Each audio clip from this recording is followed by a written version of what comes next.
Hi, Kurt Wannebo, San Diego Real Estate and Investments. One of the questions that I do get from consumers quite often is, what type of information does the bank have through the short sale process to be able to determine how much money I have or what my net worth is, etc. So it's important for me to explain to clients how this particularly works.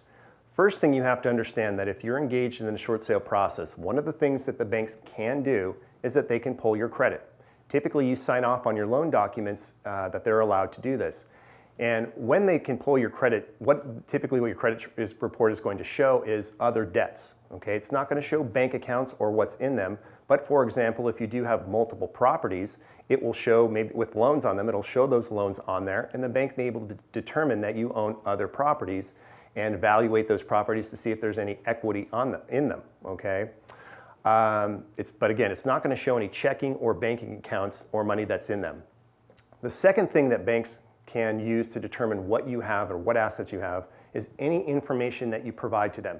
Now, understand in the short sale process, you will be filling out a tremendous amount of paperwork, and you're going to be asked to supply things such as bank statements. So if you provide them with these bank statements, they're going to see what's in there.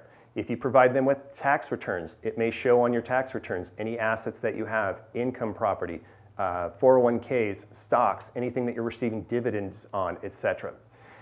And then also in the paperwork, many times there's what's called a financial worksheet that the bank provides, at which place you're going to go through and list and itemize all of your assets and all of your debts. So that is the second way that banks are going to be able to determine what it is that you have.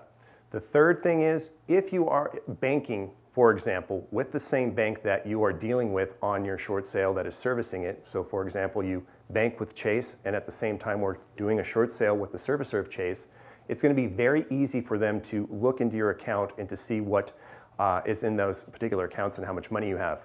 They don't, however, have the ability, for example, if we're working with Chase, to go into any other bank account, such as Bank of America or maybe a small credit union, and determine what money is in there and what assets that are in there. You have to provide that information to them.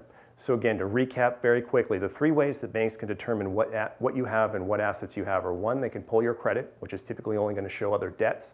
Secondly, any information that you provide to them with the paperwork, such as bank statements, tax returns, financial worksheet. And third, if you do bank with the same servicer, many times they can very easily and quickly look into those accounts. Thank you very much for watching this. I'm Short Sale Kurt, San Diego Real Estate and Investments.